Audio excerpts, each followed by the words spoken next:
EWS రిజర్వేషన్లు తొలగించాలి, agri చేస్తారా డిసగ్రీ చేస్తారా? డిసగ్రీ. ఆందోళన వెనక IT cell, WhatsApp university, BJP, RSS ఉన్నాయి. అగ్రి. రిజర్వేషన్ అటావో, మెరిట్కి అడ్డంగా ఉన్నాయి రిజర్వేషన్లు, ప్రతిభ బయటికి వెళ్ళిపోతుంది. సెంట్రల్ కమిషన్ రిపోర్ట్ను అమలు చేయకుండా ఉండడానికి, వీపీ సింగ్ ప్రభుత్వాన్ని కూలగొట్టడానికి ఆయన ఏం చేశారు? బాబ్రీ మసీద్ వరకు ఎన్టీ రామారావు బీసీలకి 40% రిజర్వేషన్ పెంచాలని ఒక నిర్ణయం తీసుకున్నప్పుడు గద్దరను రాశాడు, కటికోని కాళ్ళు మొక్కి కాలు దలకాయ తెస్తే పండుగింట్లో పీనుగెల్ల పండుగ మీన పండుగొచ్చే. మాకేమో కాళ్ళు దలకాయ, మీరేమో సప్ప మాంసం తింటున్నారు. ఇది లౌక్యం కదా కాశీం గారిది, ఇది లౌక్యం కదా. ఈ రిజర్వేషన్ లో వచ్చిన ఒక ఎంబీబీఎస్ డాక్టర్ అయితే, లేదు ఒక ఇంజనీర్ అయితే మీ ఇల్లు కట్టిస్తారా వాళ్ళతోటి, లేదు వాళ్ళ దగ్గర మీరు ఆపరేషన్ చేయించుకుంటారా అని సూటిగా. నా జూనియర్స్ తెలంగాణ పబ్లిక్ సర్వీస్ కమిషన్లోకి వెళ్ళి పేపర్లు దిద్దుతున్నారు, గ్రూప్ 1 పేపర్లు అవి. ఇప్పటి వరకు తెలంగాణ పబ్లిక్ సర్వీస్ కమిషన్లోకి నేను ఎంటర్ కాలేదు. సుప్రీంకోర్టు జడ్జీలు ఎవరున్నారండి ఇప్పుడు? ఆంధ్రప్రదేశ్ హైకోర్టు జడ్జీలు ఎవరున్నారండి? తెలంగాణ హైకోర్టు జడ్జీలు ఒకే ఒక్కడు దళిత కులం నుంచి వెళ్ళినటువంటి. రిజర్వేషన్లు ఉండాలి. మెరిట్, ఉత్పత్తి నుంచి నేర్చుకునే జ్ఞానం. ఈతో బొట్టినోన్ని మల్లె పూలిగ చేసి దిష్టి పూసలు గుచ్చి ఎగదూసి దిగాదొడిసి మంత్రాసానోలయ్యి మా తల్లులు సేవ చేస్తే ఎర్రగ బుర్రగ బుట్టినోడవు ప్రతిభ అని అంటవేందిరా. 145 కోట్ల మంది జనాభాలో 80 కోట్ల మందికి నువ్వు నిత్యావసరాలు సరఫరా చేస్తున్నావంటే 3 పూటల తిండి లేని ప్రజలు ఇంకా 80 కోట్ల మంది ఉన్నారని నీవే చెప్తున్నావు. ఈ దేశం వెలుగుతుందా? ఈ దేశం వికసిస్తుందా? వీళ్ళ రిజర్వేషన్ ఎంత ఉంది? 49% ఉంది. 49% రిజర్వేషన్ ఉంటే ఐఐటీలలో, ఐఐఎంలలో, సెంట్రల్ యూనివర్సిటీస్లలో, స్టేట్ యూనివర్సిటీస్లో మొత్తం కలుపుకొని చూస్తే కాళేశ్వరం కట్టారు. ఇప్పుడు రేవంత్ రెడ్డి గారు కూలేశ్వరం అంటున్నారు. దాన్ని కాళేశ్వరం కట్టినటువంటి ఇంజనీర్లు మొన్న ఒక ప్రెస్ మీట్ పెట్టారు అని ఏడుస్తూ వాళ్ళు అక్కడ ప్రస్తావన చేశారు. వాళ్ళ పేర్లు చూడండి మీరు, అన్ని పేర్లు బాబాసాహెబ్. ఈ భారతదేశాన్ని మార్చడానికి సిద్ధాంతాన్ని తయారు చేసిన తత్వవేత్త కార్ల్ మార్క్స్. ప్రపంచంలో దుఃఖం పోవాలని జీవితాన్ని త్యాగం చేసిన వీరుడు గోల్వాల్కర్. భారతదేశాన్ని 3000 సంవత్సరాలు వెనక్కి నడిపించడానికి కులరహిత భారతదేశం. మొట్టమొదలు బ్రిటిష్ వాళ్ళు ముస్లింలకు రిజర్వేషన్లు ఇచ్చారు, తర్వాత సిక్కులకు ఇచ్చారు, తర్వాత సావు మహారాజు అందరికి ఇచ్చాడు. రాజ్యాంగం అమలులోకి వచ్చిన తర్వాత ఇప్పుడు మనం మాట్లాడుకున్న వర్గాలన్నిటికి వచ్చినాయి. ఇది 100 సంవత్సరాల చరిత్ర. కులం చరిత్ర ఎంతండి? మీరే ఇంటర్వ్యూలో చెప్పారు, ప్రతి ఒక్కరిని కులం వెంటాడుతుంది, వివక్ష వెంటాడుతుంది. ఇప్పుడు మీరే ఒక ప్రతిష్టాత్మక యూనివర్సిటీలో ఒక ప్రిన్సిపల్ గా ఉన్నారు. కాశీం గారిని అలాంటి వివక్ష వెంటాడలేదా? నా ప్రయాణంలో అడుగడుగున మీరు ఇప్పుడు ప్రొఫెసర్ కాదు, ఈ ఆందోళన చేస్తున్నారు, రిజర్వేషన్ హటావో ఆందోళన నాయకులు. వాళ్ళు చేస్తున్న ఆందోళనకు ఒక ప్రసంగం 2 నిమిషాలు ఇవ్వాలి, వాళ్ళకు కూడా నచ్చాలి. రిజర్వేషన్లు మా జన్మ హక్కు అనుకుంటోళ్లకు నచ్చాలి, రిజర్వేషన్లు వద్దు అనుకున్న వాళ్ళు కూడా దానికి కన్విన్స్ కావాలి. సుందర్ అన్ఫిల్టర్డ్ కార్యక్రమానికి స్వాగతం. ఈ రోజు మన స్టూడియోలో ఉన్నారు ఆర్ట్స్ కాలేజీ ప్రిన్సిపల్, కవి, రచయిత కాశీం గారు. నమస్తే సార్. నమస్తే. ఎలా ఉన్నారు సార్? ఫైన్. మీరు ఎలా ఉన్నారు సుందర్? బాగున్నాను సార్. సంతోషం. భారతదేశంలో ఒకవైపు జెన్జీ ఉద్యమం నడుస్తుంటే రీసెంట్ కాలంలో రిజర్వేషన్ అటావో అనే పేరుతోటి మెరిట్కి అడ్డంగా ఉన్నాయి రిజర్వేషన్లు, ప్రతిభ బయటికి వెళ్ళిపోతుంది కాబట్టి ఈ రిజర్వేషన్లు వెంటనే తొలగిస్తే తప్ప భారతదేశం బాగుపడదు అని 59 లక్షల మంది ఒక దగ్గర పోగయ్యారు, రోడ్ల మీద కూడా వస్తున్నారు. దాని మీద కామెంట్ చేయమంటే 40-45 సంవత్సరాల చరిత్ర చూస్తే ప్రతిఘాతక ఉద్యమాలు వస్తూ ఉంటాయి. సరిగ్గా జంజీ తరం తీసుకొచ్చిన ఈ ఉద్యమం నీట్ పరీక్ష పేపర్ లీకే సందర్భంలో ఇది ప్రగతిదాయకమైన ఉద్యమం. సమాజాన్ని ముందుకు నడపడానికి, సమాజంలో ఉన్న సమస్యలను ప్రశ్నించడం కోసం ఎస్టాబ్లిష్మెంట్, రూలింగ్ క్లాస్ చేస్తున్న తప్పుడు విధానాలను ప్రశ్నించడానికి జంజీ ఉద్యమం వచ్చింది. ఈ జంజీ ఉద్యమానికి ఇటువైపుగా ఇది వస్తే అటువైపుగా వచ్చిన ఉద్యమాన్ని సహజంగా ప్రతిఘాతక ఉద్యమం అంటాం మనం ఫిలసాఫికల్గా చూసినప్పుడు. Revolution, counter revolution. Okay. So ఈ ప్రతిఘాతక ఉద్యమాలన్నీ ఎప్పుడు వస్తాయంటే మనము చరిత్ర చూస్తే 1990ల కాలంలో మండల కమిషన్ వచ్చినప్పుడు కమండల్ మూమెంట్ వచ్చింది. అవును. అద్వానీ గారు రిజర్వేషన్ అనే చర్చను పక్కదారి పట్టించడానికి, మండల్ కమిషన్ రిపోర్ట్ను అమలు చేయకుండా ఉండడానికి, విపి సింగ్ ప్రభుత్వాన్ని కూలగొట్టడానికి ఆయన ఏం చేశాడు? గుజరాత్ నుంచి బాబ్రీ మసీద్ వరకు రథయాత్ర నిర్వహించాడు. సో దాన్ని కమండల్ అన్నారు. ఇది మండల్, అది కమండల్. కనుక అది ప్రతిఘాతక ఉద్యమం. తెలంగాణ ఇక్కడ ఉమ్మడి ఆంధ్రప్రదేశ్ రాష్ట్రంలో ఎన్టీ రామారావు బీసీలకి 40% రిజర్వేషన్ పెంచాలని ఒక నిర్ణయం తీసుకున్నప్పుడు, మురళీధరరావు కమిషన్ వేసి నిర్ణయం తీసుకున్నప్పుడు దానికి వ్యతిరేకంగా ఆనాడు ఆ పై కులాల విద్యార్థులను రోడ్ల మీదకి వచ్చి ఏం చేశారు? వాళ్ళ నిరసన రూపాలు చూడండి ఎట్లా ఉంటాయి. చెప్పులు కుట్టడం.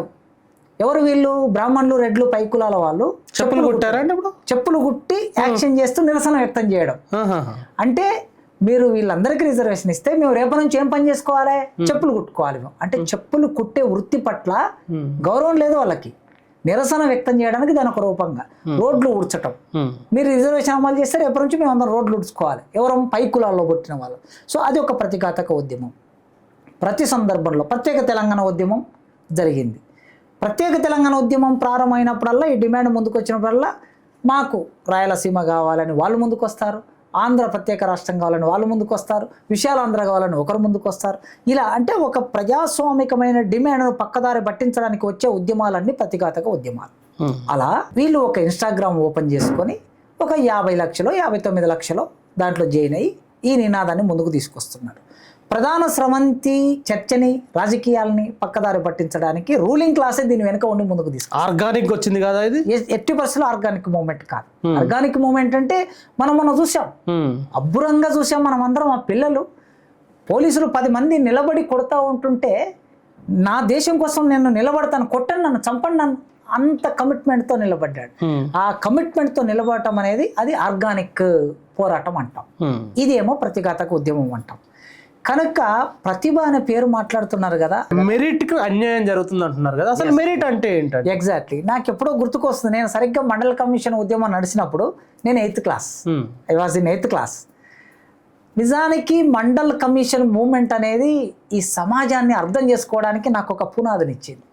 ఒక 8th క్లాస్ బాయ్ ర్యాలీలో పాల్గొంటే ర్యాలీలో వచ్చే నినాదాలు ఎట్లా ఉంటాయి అని అట్లా నేను రాజకీయాల్లోకి వచ్చాను ఒక రకంగా. అంటే మీరు ఫస్ట్ స్టార్ట్ అయింది మండల ఉద్యమం. ఎగ్జాక్ట్లీ మండల ఉద్యమం నడుస్తున్నప్పుడు మా ప్రాంతంలో రాడికల్స్ బాగా ఉండేవాళ్ళు. అచ్చంపేట తాలూకా లింగాల మండల్. ఆ లింగాల మండల్ హెడ్ క్వార్టర్ అనేది చాలా వైబ్రెంట్గా ఉండేది. ఆడ సిపిఐ, సిపిఎం, తర్వాత పీపుల్స్ వారు, రాడికల్స్, ఎస్యుసిఐ అన్ని సంఘాల వాళ్ళు ఉండేవాళ్ళు. సో వాళ్ళు ఈ మండల్ మూవ్మెంట్కి సపోర్ట్గా మమ్మల్ని అందరినీ స్కూల్ నుంచి తీసుకొచ్చి రోడ్డు మీద నిలబెట్టారు. నినాదాలు ఇస్తూ ఉంటే ర్యాలీ చేశాం రోడ్డు మీద. అట్లా రిజర్వేషన్, మా జన్మ హక్కు, అంబేద్కర్, ఇట్లా ఆ నినాదాలు కొనసాగినప్పుడు అసలు రిజర్వేషన్ అంటే ఏమిటి అనే ఈ చర్చ అట్లా నా ఆలోచనలోకి వచ్చింది. అప్పుడు నేను ఒక పాట విన్నానండి. ఆ పాట గోరటి వెంకన్న రాసిన పాట అనుకుంటా. ఏం పాట అంటే అది? ప్రతిభ ప్రతిభ ప్రతిభ అంటావు, ప్రతిభ యాడబుట్టేరో, ప్రతిభ ఎవడి సొత్తురో అని మొదలవుతుందని. సౌట బరకల్లోన సక్కంగా సాలుగోలి విత్తనమేస్తే ప్రతిభ కాదా, మాయితో బుట్టినోన్ని మల్లే పూలిగ చేసి, మాయితో బుట్టినోన్ని మల్లే పూలిగ చేసి, దిష్టి పూసలు గుచ్చి ఎగదూసి దిగాదొడిసి, మంత్రాసానులయ్యి మా తల్లులు సేవ చేస్తే, ఎర్రగా బుర్రగా బుట్టినోడవు ప్రతిభ ప్రతిభ అని అంటవేందిరా, ప్రతిభ ఆడబుట్టెరో, ప్రతిభ ఏళ ఉందిరో అని ఆయన అప్పుడు ఆ ర్యాలీలో మేము నడుస్తున్నప్పుడు ఆ పాట మా సీనియర్స్ వాళ్ళు పాడుతూ ఉంటే విన్నాను. ఇప్పుడు నేను ఒక క్వశ్చన్ వేస్తున్నా. ప్రతిభ అంటున్నారు కదా, మీ ప్రతిభ ఎట్లొచ్చింది? ఎక్కడి నుంచి చదువుకున్న ప్రతిభ ఎక్కడి నుంచి వచ్చింది? 1000 సంవత్సరాలుగా మీకు చదువు అబ్బింది. 1000 సంవత్సరాలుగా ఈ వర్గాలన్నిటిని 90% చదువుకు దూరంగా పెట్టారు. ఈ చదువుకు దూరంగా పెట్టిన వర్గాలు లేకపోతే మీరు ఉన్నారా? ఈ సమాజంలో మీ చదువు ఉందా? నీవు రాసుకునే పేపర్ ఎవరు తయారు చేశారు? ఒక కార్మికుడు తయారు చేశాడు. ఆ అడవిలోకి వెళ్ళి వెదురు బొంగు కొట్టుకొచ్చి దాన్ని పేపర్గా మార్చినవాడు ఒక కార్మికుడు. ఆ కార్మికుడికి చదువు అందకుండా చేశావు. నీ చేతిలోకి తెల్ల పేపర్ వచ్చింది. నువ్వు రాస్తున్న పెన్ను ఒక కార్మికుడి చెమటతో తయారైంది. ఆ పెన్నులో ఇంకు ఆ కార్మికుడు నెత్తురు అందులోకి వస్తే అది నీకు ఇంకుగా మారింది. నువ్వు కూర్చున్న టేబుల్, నీకు చాక్ పీస్, నీ బ్లాక్ బోర్డ్, నీవు తింటున్న తిండి, ఈ నల్లని మట్టిలోకి ఈ 10,000ను చొప్పించి నల్లని మట్టిలోంచి మల్లెపువ్వు లాంటి మెతుకుల్ని తీసి నీ కంచంలో పోసిన వాళ్ళది ప్రతిభ అంటవా ఏమంటావు? మా గుర్రంజాశ్వ చెప్పాడు, భరతవీరుని పాదము కందకుండక చెప్పులు కుట్టి జీవనంబు చేయు నిరాకరింపలేదెన్నడు అప్పు వడ్డది సుమి భరత అవని వీని సేవకుని అన్నాడు. నీ కాళ్ళకి ముళ్ళు గుచ్చుతుంటే అయ్యో పాపం నా తోటి మానవుడు కదా బాధపడుతున్నాడు, ముళ్ళు గుచ్చి రాయి తగిలి రక్తం కారుతున్నది అని నీ పాదముని ముద్దు పెట్టుకొని చర్మాన్ని ఒలిచి చెప్పులు అందమైన చెప్పులు కుట్టిస్తే ఆ చెప్పులు వేసుకొని తిరిగావు కదా. నీ చదువే ప్రతిభ అనుకుంటే మా మొత్తం జీవితం, ఈ అన్ని కులాల జీవితం ఆకాశమంత ఎత్తులో ఉన్న తాటి చెట్టుని ఎక్కి అక్కడ ఉన్న కళ్ళు లొట్టిని తీసుకొచ్చి నీ కాళ్ళ ముందు పెట్టాడు. దీన్ని ప్రతిభ అంటావా ఏమంటావు?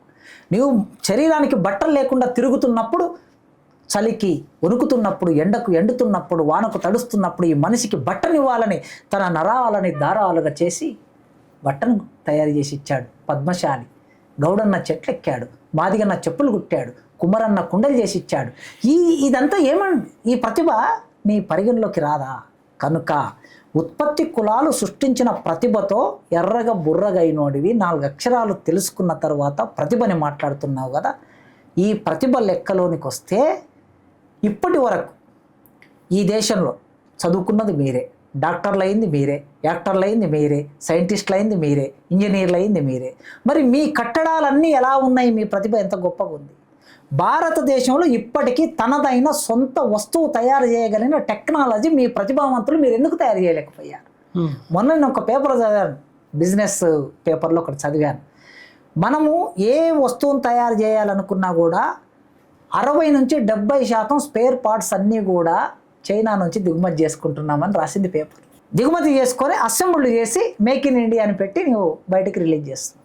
80 ఏళ్ళ స్వాతంత్ర దినోత్సవం జరుపుకోబోతున్నావు ఇంకొక వారం రోజులు. అయితే 80 ఏళ్ళ స్వాతంత్ర దినోత్సవంలో ప్రతిభావంతులు మీరు, వేదం చదువుకున్న వాళ్ళు, ధర్మం చదువుకున్న వాళ్ళు, మనశాస్త్రం చదువుకున్న వాళ్ళు మీరే కదా. మేమైతే లేం కదా. అంటే మా తాత అంబేద్కర్ రాసిన రాజ్యాంగం వలన ఆ రిజర్వేషన్లు ఉన్నాయని మాకు తెలిసేసరికి రాజ్యాంగం 50లో అమల్లోనికి వస్తే అది మాకు తెలిసేసరికి, మాకు అర్థమయ్యేసరికి ఇంకొక 20 ఏళ్ళు పట్టింది. అంటే 1970లో మేము చదువులోకి వచ్చాం. 70 నుంచి ఇప్పటివరకు ఈ 40-45 ఏళ్ళు మాత్రమే మేము చదువుకున్నాం. మరి మిగతా కాలమంతా మీరే కదా చదువుకున్నది. కనుక ప్రతిభ అనే చర్చ అనేది చేయటము ఒక రకంగా తమని తాము ఈ దేశంలో ఉండే నిజమైన ప్రతిభని అవమానించడం కోసం ఇలాంటి ప్రతిఘాతక ఉద్యమాలు వస్తూ ఉంటాయి. నేను సవినయంగా కోరుతున్నా, ఆ ఉద్యమంలో, ఆ ఇన్స్టాగ్రామ్లో తెలుసో తెలియకో చేరిన వాళ్ళు చాలామంది ఉంటారు. విషాదం ఏమిటంటే భారతదేశంలో రిజర్వేషన్లు అనుభవించని వాడు ఎవడైనా ఉన్నాడా? 80 ఏళ్ళ నుంచి రిజర్వేషన్లు అమలు అవుతున్నాయి. ఎస్. ఈ కారణంగా మరి పేదరికం మారలేదు, ఎస్సీ ఎస్టీ బీసీల బతుకులు మారలేదు. అంటే రిజర్వేషన్లు ఫెయిల్ అయినాయా, వ్యవస్థ ఫెయిల్ అయిందా, ఎక్కడ సమస్య ఉంది అనే చర్చ కూడా చేస్తున్నారు కదా. ఎగ్జాక్ట్లీ. నిజానికి ఈ చర్చ జరగాలి. వాళ్ళు ఎవరైతే రిజర్వేషన్లు హఠావో ఆందోళన అనేటటువంటి దాన్ని ముందుకు తీసుకొచ్చారో వాళ్ళు చేయవలసిన చర్చ ఏమిటంటే, 80 ఏళ్ళు మీరు అమలు చేశారు కదా, 50 నుంచి రాజ్యాంగం అమల్లోనికి వచ్చినప్పటి నుంచి ఇప్పటికీ రిజర్వేషన్ అవసరం ఎందుకు వస్తుంది అని వాళ్ళు మేధోపరమైన చర్చ చేయాలి. ఆ మేధోపరమైన చర్చ చేస్తే వాస్తవాలు ముందుకు వస్తాయి. వ్యవస్థ వైఫల్యం ఎట్లా ఉంది అనేది మన కళ్ళ ముందు తెలుస్తుంది. ఇప్పుడు భారతదేశ ప్రధానమంత్రి గారు ప్రకటించిన మాట చెప్తాను మీకు నేను. ఆయన ఇప్పుడు 3వ ప్రధానమంత్రి అయ్యారు. ఆయన ఏమంటున్నాడంటే, ఈ దేశంలో 80 కోట్ల మందికి మా ప్రభుత్వం నిత్యావసర సరుకులని సప్లై చేస్తుంది అన్నాడు. చాలా గ్రేట్గా చెప్పుకున్నారు. చాలా గ్రేట్గా చెప్పుకున్నాను. అయ్యా నేను అడుగుతున్నా, భారతదేశం వెలిగిపోతుంది అని ఆనాడు వాజ్పేయి గారు అన్నారు. ఇప్పుడు మీరు వికసిత భారతదేశం అంటున్నారు. వెలుగున్న భారతదేశం, వికసిత భారతదేశంలో 145 కోట్ల మంది జనాభాలో 80 కోట్ల మందికి నువ్వు నిత్యావసరాలు సరఫరా చేస్తున్నావంటే 3 పూటల తిండి లేని ప్రజలు ఇంకా 80 కోట్ల మంది ఉన్నారని నీవే చెప్తున్నావు. మరి ఈ దేశం వెలుగుతుందా? ఈ దేశం వికసిస్తుందా? అంటే దీని అర్థం, ఒకవేళ సరిగ్గా ఈ దేశాన్ని గతంలో పరిపాలించిన 60 ఏళ్ళు పరిపాలించిన వాళ్ళైనా, మీరు గత 12 ఏళ్ళలో పరిపాలిస్తున్న మీరైనా రిజర్వేషన్ కమిట్మెంట్ను సరిగ్గా అమలు చేసి ఉంటే ఈ కింది వర్గాల ప్రజలు విద్యలోకి వచ్చేవాళ్ళు, ఉద్యోగాల్లోకి వచ్చేవాళ్ళు, రాజకీయాల్లోకి వచ్చేవాళ్ళు, చట్టసభల్లోకి వచ్చేవాళ్ళు, ప్రధాన స్రవంతిలో వ్యాపారాల్లోకి వచ్చేవాళ్ళు. మరి ఏమి రాలేని పరిస్థితి కనిపిస్తుంది కదా. ఇప్పటికీ దళితులు భూమి లేని దళితులు 98% భూమి లేని దళితులు భారతదేశంలో ఉన్నారని ప్రభుత్వ లెక్కలు చెప్తున్నాయి. 100 మందిని తీసుకుంటే 98 మందికి భూమి లేదు. చచ్చిపోయినప్పుడు ఒక 6 గజాల జాగ లేదు బొంద పెడదామంటే. మరి ఈ దేశంలో రిజర్వేషన్ సరిగ్గా అమలు చేసి ఉంటే విద్యలో ఒక 100 మంది దళితులు 1వ తరగతిలో చేరితే 10వ తరగతి కంప్లీట్ చేసే దళితుల సంఖ్య, అక్కడ నుంచి 10వ తరగతి కంప్లీట్ చేసి యూనివర్సిటీ స్థాయికి వచ్చే దళితుల సంఖ్య 9% మాత్రమే. 9 మంది మాత్రమే. అంటే 91 మంది డ్రాప్ అవుట్స్ అవుతున్నారు. అంటే ఉన్నత విద్యలోకి రావడానికి 100 మంది ఈ 1వ తరగతి నుంచి మొదలు పెడితే 91 మంది డ్రాప్ అవుట్ అవుతున్నారు. ఎందుకు డ్రాప్ అవుట్ అవుతున్నారు? నువ్వు సరైన విద్య ఇస్తే, సరైన సౌకర్యాలు కల్పిస్తే డ్రాప్ అవుట్ అయ్యే అవకాశం లేదు కదా. మొత్తం అన్ని కులాల్లో ఎస్సీలు, ఎస్టీలు, బీసీలు 10% ఎవ్వరు కూడా దాటడం లేదు ఉన్నత విద్యలోకి వచ్చేవాళ్ళు. ఈ డ్రాప్ అవుట్స్ అవుతున్నారు. అంటే విద్యలో నువ్వు రిజర్వేషన్ సరిగ్గా అమలు చేయలే. ఉద్యోగాల రిజర్వేషన్ అమలు చేసావా? అమలు చేయలే. సుప్రీంకోర్టు జడ్జీల లిస్టు అమలు చేయలేదా? అంటే ఇప్పుడు వస్తున్న చర్చ అంతా సరిగ్గా అమలు చేయలేదు. ఉద్యోగాలకు సంబంధించిన వాటిలోనే మెరిట్ మొత్తం బయటికి వెళ్ళిపోతుంది. మాకు 90 మార్కులు వచ్చినా 60 మార్కులు వచ్చిన ఎస్సీ ఎస్టీ బీసీకి ఉద్యోగం వస్తుంది, 90 మార్కులు వచ్చినా మాకు రావట్లేదు. నెంబర్ 1. నెంబర్ 2, ఈ రిజర్వేషన్లో వచ్చిన ఒక ఎంబీబీఎస్ డాక్టర్ అయితే, లేదు ఒక ఇంజనీర్ అయితే, ఆ కట్టడాలు మీరు కట్టుకుంటారా, లేదు మీళ్ళు కట్టిస్తారా వాళ్ళతోటి, లేదు వాళ్ళ దగ్గర మీరు ఆపరేషన్ చేయించుకుంటారా అని సూటిగా అడుగుతున్నారు. మిమ్మల్ని ఇంటర్వ్యూలో అదే ప్రశ్న అడిగితే ఏం చెప్తారు? ఉద్యోగాలలో సరిగ్గా అమలు చేసి ఉంటే రిజర్వేషన్, సుప్రీంకోర్టు జడ్జీలు ఎవరున్నారండి ఇప్పుడు? ఆంధ్రప్రదేశ్ హైకోర్టు జడ్జీలు ఎవరున్నారండి?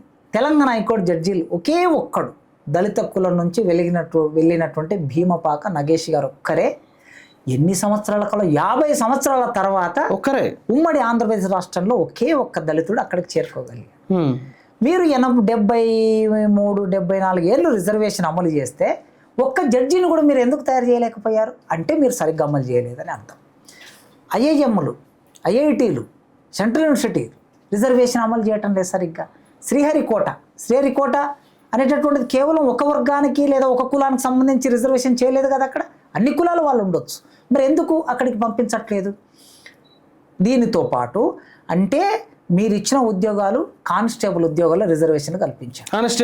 కానిస్టేబుల్ ఎందుకంటే కాపలా గాయాలి, మీరు మిమ్మల్ని రక్షించాలి, సమాజాన్ని శాంతి భద్రతలు కాపాడాలి కనుక కానిస్టేబుల్ ఉద్యోగాలు, ఆర్మీ ఉద్యోగాలు ఇలాంటి, లేదంటే అటెండరు, ఇట్లాంటి వాటిల్లో మీరు అమలు చేశారు. మొత్తం యూనివర్సిటీస్లలో, దేశవ్యాప్తంగా ఉన్న అన్ని యూనివర్సిటీస్లలో ఉన్న ఉద్యోగాలలో ఎస్సీ ఎస్టీ బీసీల పర్సంటేజ్ 10% దాటట్లేదు. వీళ్ళ రిజర్వేషన్ ఎంత ఉంది? 49% ఉంది. 49% రిజర్వేషన్ ఉంటే ఐఐటీలలో, ఐఐఎంలలో, సెంట్రల్ యూనివర్సిటీస్లలో, స్టేట్ యూనివర్సిటీస్లో మొత్తం కలుపుకొని చూస్తే 10% కూడా దాటలేదు. అంటే రిజర్వేషన్ ఎక్కడ సరిగ్గా అమలు అయినట్లు లెక్క? అమలు కాలేదు. అమలు కాకపోగా మేము వచ్చిన కొన్ని చోట్లకి ఎక్కడైనా ప్రవేశిస్తున్నామంటే కింది వర్గాల నుంచి ఆ వ్యవస్థలన్నిటినీ మీరు ఏం చేస్తున్నారు? ప్రైవేటీకరించుకుంటూ పోతున్నారు. ప్రైవేటీకరించుకుంటూ పోతే రిజర్వేషన్ ఉండదు కదా. కనుక ఏ గణాంకాలు తీసుకున్నా ప్రభుత్వం ఇచ్చిన గణాంకాల ప్రకారమే రిజర్వేషన్ను సరిగ్గా ఈ ప్రభుత్వాలు అమలు చేయలేదు. కనుక వాళ్ళు ఉద్యోగాల్లోకి రాలేకపోయారు. ఇక మీరు అడిగిన రెండో విషయం, రిజర్వేషన్తో వచ్చిన వాళ్ళు ప్రతిభావంతులు కారు, రిజర్వేషన్ లేకుండా వచ్చిన వాళ్ళు ప్రతిభావంతులు అంటున్నారు. ఆర్గ్యుమెంట్ ఉంది. అంటే నేను ఒక ప్రశ్న అడుగుతా, డాక్టర్లుగా బి కేటగిరీ ఉందండి, బి కేటగిరీ సీట్లు కొనడానికి ₹1 కోటి పెట్టుకుంటారు. ఎగ్జాక్ట్లీ నా ప్రశ్న తర్వాత అదే ఉంది. ఏ దళితులు ₹1 కోటి పెట్టి, ఏ గిరిజనుడు ₹1 కోటి పెట్టి చదువుతాడండి? మరి ₹1 కోటి పెట్టి కొనుక్కున్న మీకు మంచి మార్కులు వచ్చినట్లా, లేదు జనరల్ కోటాలో వచ్చినటువంటి ఎస్సీ ఎస్టీ బీసీలకి మంచి మార్కులు వచ్చినట్లా? అంటే ఈవెందో రిజర్వేషన్కు ఎంత కట్ ఆఫ్ మార్క్ ఉందో అంత కట్ ఆఫ్ మార్కు రానటువంటి వాళ్ళే ₹1 కోటి పెట్టి కొంటున్నారు. ఆ విధంగా చూస్తే తర్వాత ప్రైవేట్ యూనివర్సిటీలు ఉన్నాయి. ప్రైవేట్ యూనివర్సిటీలో ఏ చిన్న కోర్సు చదవాలన్నా కూడా మినిమం 5 లక్షల ఫీజు ఉంటుందండి. ఈ మినిమం 5 లక్షల ఫీజు చెల్లించి ఒక సంవత్సరానికి ఒక 3 సంవత్సరాల కోర్సు, 5 సంవత్సరాల కోర్సు చదివించాలంటే 30 లక్షలు అవుతుంది. 30 లక్షలు పెట్టి చదివించగలిగిన వాళ్ళు ఏ కులాల వాళ్ళు ఉన్నారండి? మీరు మొత్తం ప్రైవేట్ యూనివర్సిటీలో ఉన్నటువంటివన్నీ తీసుకోండి. అంటే అక్కడ ఇంజనీరింగ్ అయినా, ఎంబీబీఎస్ అయినా, లేదా లా అయినా, ఏ ప్రొఫెషనల్ ఎంబీఏ అయినా, ఎంసీఏ అయినా, బీబీఏ అయినా, అన్ని ప్రొఫెషనల్ కోర్సులన్నీ కూడా మీరే చదువుతున్నారు కదా.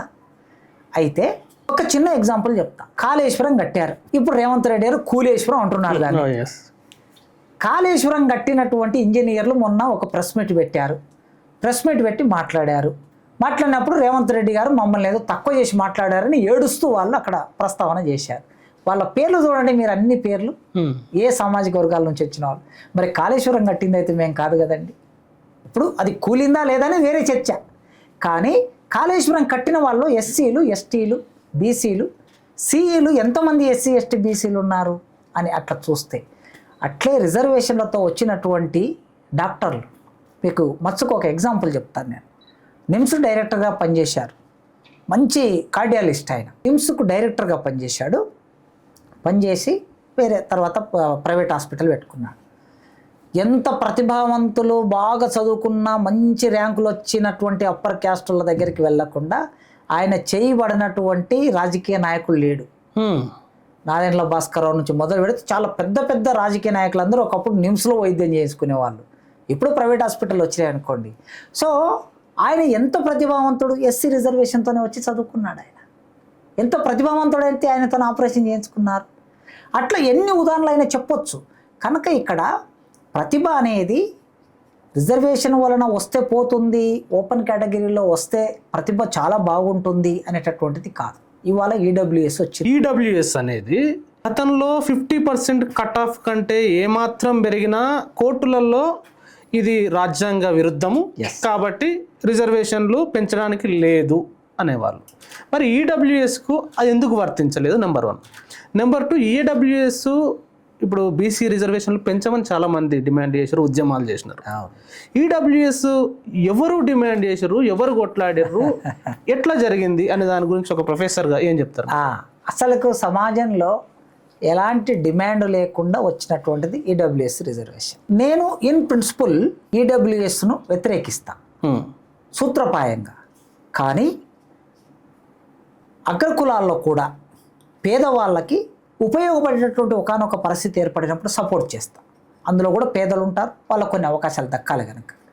రిజర్వేషన్ కమిట్మెంట్ ఏమిటి అంటే సామాజిక వివక్షను ఎదుర్కొన్న వాళ్ళకి రిజర్వేషన్ ఇవ్వాలి అనేది ఆనాటి సావు మహారాజు నుంచి మొదలు పెడితే అంబేద్కర్ రాజ్యాంగ పరిషత్తులో చర్చ, రాజ్యాంగంలో రాయబడి ఉన్నది. సోషల్ డిస్క్రిమినేషన్ అనే మాట ఉంది అక్కడ.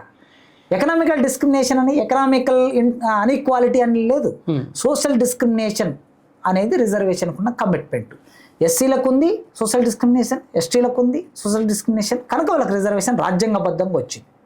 బీసీలకు కూడా సోషల్ డిస్క్రిమినేషన్ ఉంది కనుక వాళ్లకు రిజర్వేషన్ ఇవ్వాలి అనేది అంబేద్కర్ ఆనాడే రాసి పెట్టాడు. తర్వాత ఆ మండల కమిషన్ వచ్చాక రిజర్వేషన్ ఇచ్చారు. ఈ ఈడబ్ల్యూఎస్ అనేటటువంటిది సోషల్ డిస్క్రిమినేషన్తో సంబంధం లేకుండా తీసుకొచ్చిన రిజర్వేషన్. ఎవరు అడగలే. బీసీలు ఏమడుగుతున్నారు? మేము 52% అండి, మాకు రిజర్వేషన్ 52% ఇవ్వాలని పోరాటం చేస్తున్నారు. 1953 నుంచి కాళేశ్వర్ కమిషన్ నుంచి మొదలు పెడితే ఎన్ని రోజుల నుంచి వాళ్ళు మాకు రిజర్వేషన్ ఇవ్వండి అని అడిగారు. ఎవరు ఇవ్వలేదు రిజర్వేషన్. అనేక పోరాటాలు చేశారు, రిజర్వేషన్ ఇవ్వలేదు. మండల కమిషన్ వేస్తే ఆ రిపోర్టు రిజర్వేషన్ ఇవ్వాలనే రిపోర్ట్ ఇస్తే దాన్ని తీసి చెత్తబుట్టలో పడేశారు. విపి సింగ్ గారు ప్రధానమంత్రి అయిన తర్వాత దాన్ని దులిపి మళ్ళీ బయటకు తీసుకొచ్చి ఆయన అమలు చేశాడు. 90ల నుంచి అది అమల్లోనికి వస్తుంది. దాదాపు ఒక 40 సంవత్సరాలు బీసీలు మాకు రిజర్వేషన్ కావాలంటే రిజర్వేషన్ ఇవ్వలేదు. ఎస్సీలు మా జనాభా పెరిగింది మాకు రిజర్వేషన్ పెంచండి అంటే ఇప్పటికీ పెంచలేదు. ఎస్టీలు మా రిజర్వేషన్ పెంచండి అంటే ఇప్పటికీ పెంచలేదు. కానీ ఎవరు అడగకుండా ఈడబ్ల్యూఎస్ని ముందుకు తీసుకొచ్చినప్పుడు ఏం క్రైటీరియా పెట్టారండి? ఒక ఎస్సీకి ఆదాయం సర్టిఫికేట్ తీసుకోవాలంటే 2 లక్షల లోపు ఆదాయం ఉండాలి అని పెట్టాం. మరి ఈడబ్ల్యూఎస్కి 8 లక్షల లోపు ఆదాయం ఉండాలని ఎట్లా పెడతారు? అసలు ఏ రకంగా అది న్యాయబద్ధం, శాస్త్రీయంగా ఉంది అని చూస్తే, ఒక బిజినెస్ మ్యాన్ బిజినెస్ చేసుకొని కోట్ల రూపాయలు సంపాదించే వాళ్ళు కూడా ఇన్కమ్ సర్టిఫికేట్ తీసుకొచ్చి పెట్టారు అనడానికి మీకు ఉదాహరణే చెప్తా. ఒక 2 నెలల కిందట సివిల్ సర్వీస్ ఎగ్జామ్ జరిగిన తర్వాత అందులో సెలెక్ట్ అయినటువంటి వాళ్ళు 80 మంది. అంటే ప్రతి సంవత్సరం సివిల్ సర్వీస్ 700-750 పోస్టులు వస్తాయండి. 750 పోస్టులకి 750 మంది సెలెక్ట్ చేస్తారు. 750లో 80 మంది ఈడబ్ల్యూఎస్తో వచ్చారట. ఈడబ్ల్యూఎస్తో వచ్చినటువంటి వాళ్ళందరి డాటాను బయటపెట్టారు వాళ్ళు. ఈ బయటపెట్టిన వాళ్ళందరూ కూడా సంపన్న కుటుంబాల నుంచి వచ్చారు. సంపన్న కుటుంబాల నుంచి వచ్చి మంచి కోచింగ్ సెంటర్లో కోచింగ్ తీసుకొని, ఢిల్లీలో కోచింగ్ తీసుకొని, ఎగ్జామ్ రాసి తర్వాత వాళ్ళు ఉద్యోగంలోకి వచ్చారు. మరి ఈడబ్ల్యూఎస్ కోటా కింద ఉద్యోగంలో పొందినటువంటి వాళ్ళ మార్కులు ఒక ఎస్సీ కోటాలో వచ్చినటువంటి మార్కులు ఒక దగ్గర పెట్టి చూస్తే ప్రతిభ ఎట్లా ఉన్నది, ఈడబ్ల్యూఎస్ ఎట్లా అమలవుతుందని అర్థమవుతుంది. మా యూనివర్సిటీలో, ఉస్మాన్ యూనివర్సిటీలో 70 మార్కులు వచ్చిన ఎస్సీ పిల్లవాడికి సీటు రాదు, 40-45 మార్కులు వచ్చిన ఈడబ్ల్యూఎస్ కోటాకి సీట్ వస్తుంది. అవును, ఈ మధ్యకాలంలో సేమ్ మీరు చెప్పిన అంశమే అనేక ప్రవేశ పరీక్షలలో కూడా అది గమనిస్తున్నప్పుడు కనిపిస్తుంది. తేడా ఎందుకు ఉంటుందండి?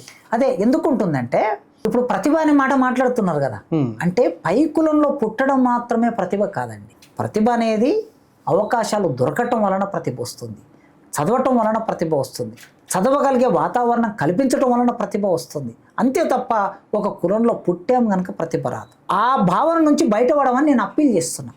ఒక బ్రాహ్మణ కులంలో పుట్టిన వాళ్ళందరూ ప్రతిభావంతులు కాదు, రెడ్డి కులంలో పుట్టిన వాళ్ళు కాదు, కమ్మలు, కాపులు, ఎవరైనా ఎలమలు ఆ కులంలో పుట్టారు గనక ప్రతిభావంతులు కారు అనే విషయము మన కళ్ళ ముందర తెలుస్తుంది. 45 మార్కులు ఎక్కడ, 70 మార్కులు ఎక్కడ, 80 మార్కులు ఎక్కడ? అలా ఒక 2 సంవత్సరాల కిందట అనుకుంటా ఇది కానిస్టేబుల్ జాబ్స్ వచ్చినప్పుడు, బహుశా బిఫోర్ కాంగ్రెస్ గవర్నమెంట్ అనుకుంటా, ఒక పెద్ద ఇష్యూ అయింది. బీసీలు హైయెస్ట్ మార్కులు వచ్చిన వాళ్ళు బీసీలు ఉద్యోగాలు కోల్పోయారు, వాళ్ళకు ఉద్యోగం రాలేదు.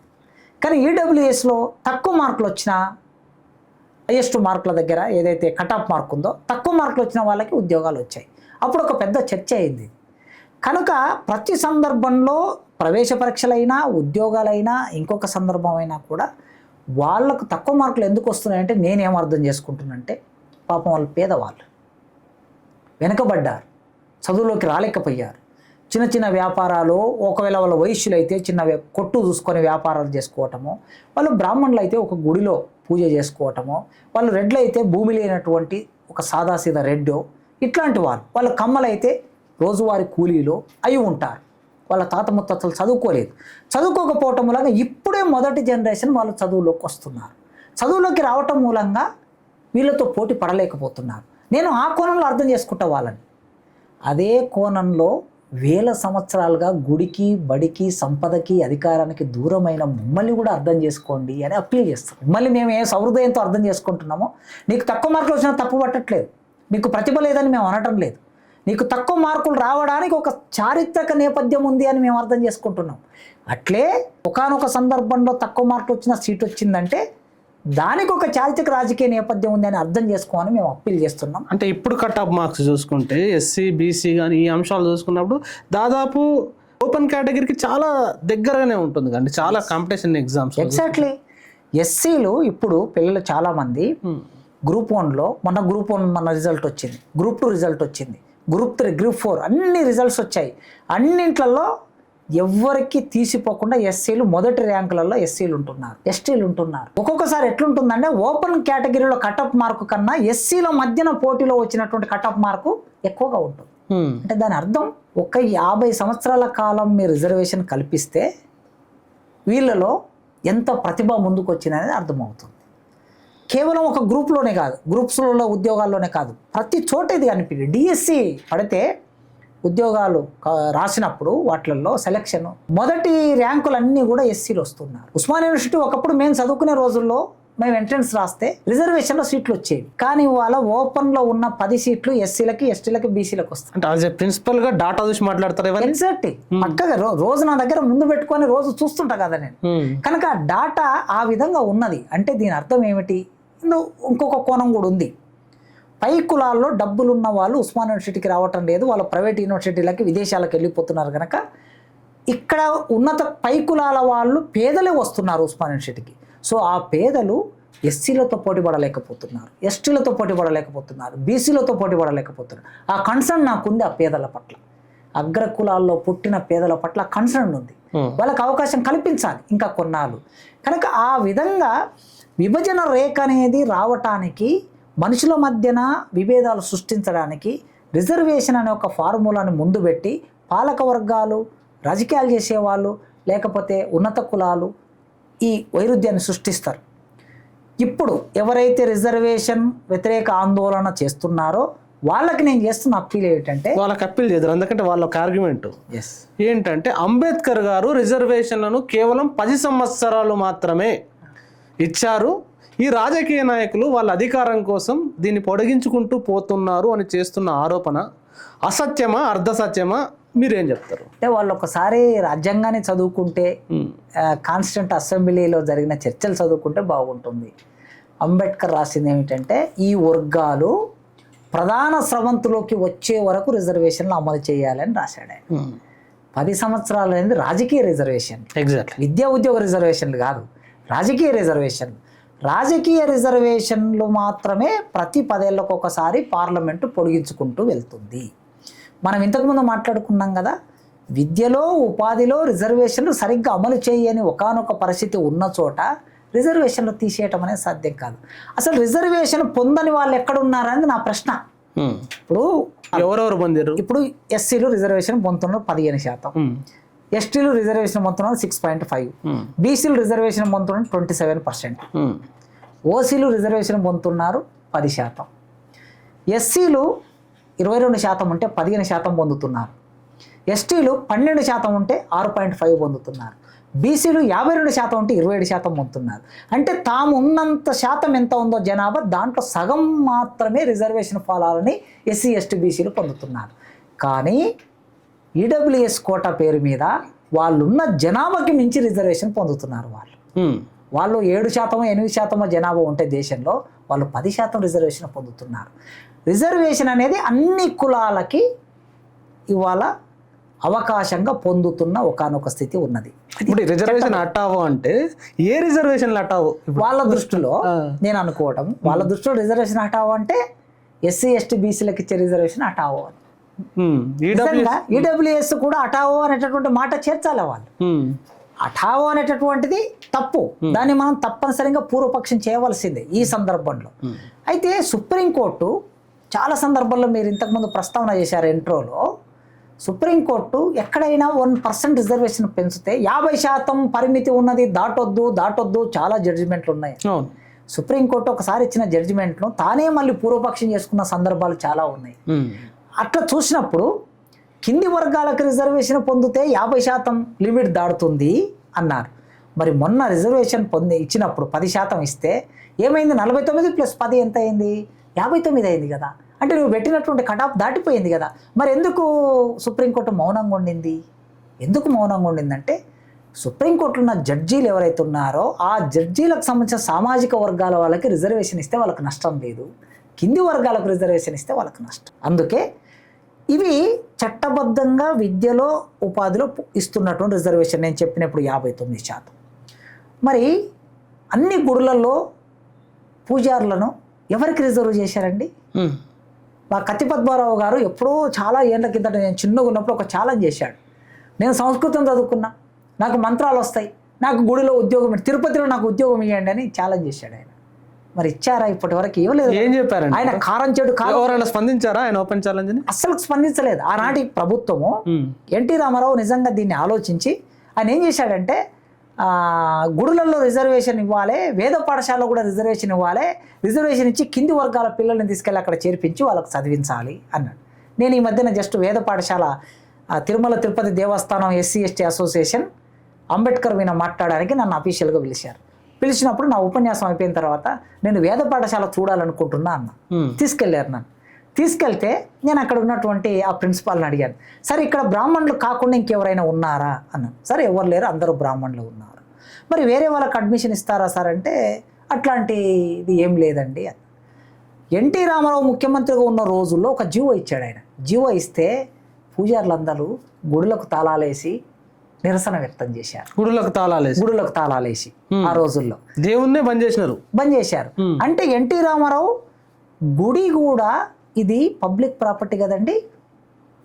గుడికి వెళ్ళే వాళ్ళందరూ అన్ని కులాల వాళ్ళు అక్కడికి వెళ్తారు, అందరూ అక్కడ హుండీలో డబ్బులు వేస్తారు, ఆ డబ్బులతో గుడి నడుస్తుంది.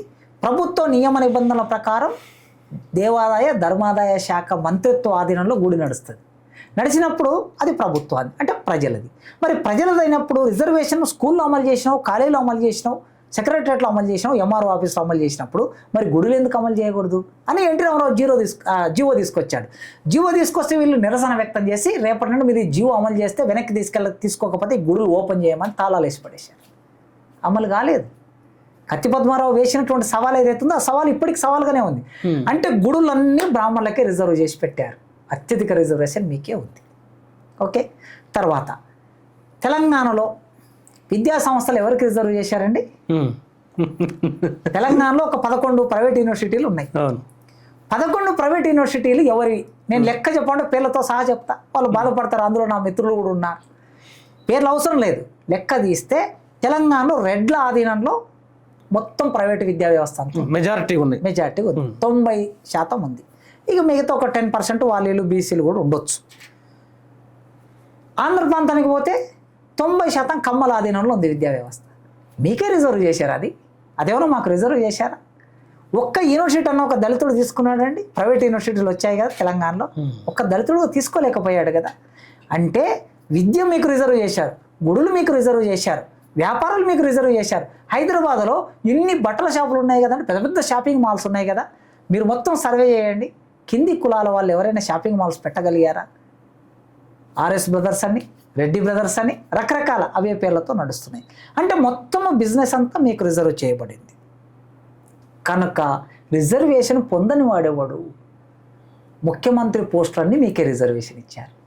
హైదరాబాద్ స్టేటు బూరుగుల రామకృష్ణరావు మొదటి ముఖ్యమంత్రి, ఆయన కులం. తర్వాత ఉమ్మడి ఆంధ్రప్రదేశ్ రాష్ట్రం ఏర్పడింది, నీలం సంజీవరెడ్డి ముఖ్యమంత్రి. ఆ తర్వాత బూరుగుల రామకృష్ణరావు, ఆ తర్వాత చెన్నారెడ్డి వచ్చాడు, పివి నరసింహారావు వచ్చాడు, నాదెండ్ల భాస్కరరావు వచ్చాడు, ఎన్టీ రామారావు వచ్చాడు, తర్వాత మళ్ళీ చెన్నారెడ్డి వచ్చాడు, కోట్ల విజయభాస్కర్ రెడ్డి వచ్చాడు, నెదురుమల్లి జనార్దన్ రెడ్డి వచ్చాడు, తర్వాత మళ్ళీ చంద్రబాబు నాయుడు వచ్చాడు, రాజశేఖర రెడ్డి వచ్చాడు, జగన్మోహన్ రెడ్డి వచ్చాడు, ఇక్కడ కేసీఆర్ వచ్చాడు, ఇప్పుడు రేవంత్ రెడ్డి గారు వచ్చారు, అక్కడ చంద్రబాబు నాయుడు వచ్చాడు. ఏంటండి ఇది? ముఖ్యమంత్రి పదవులు మొత్తం రాష్ట్రమే మీకు రిజర్వేషన్ చేసి పెట్టారు కదా.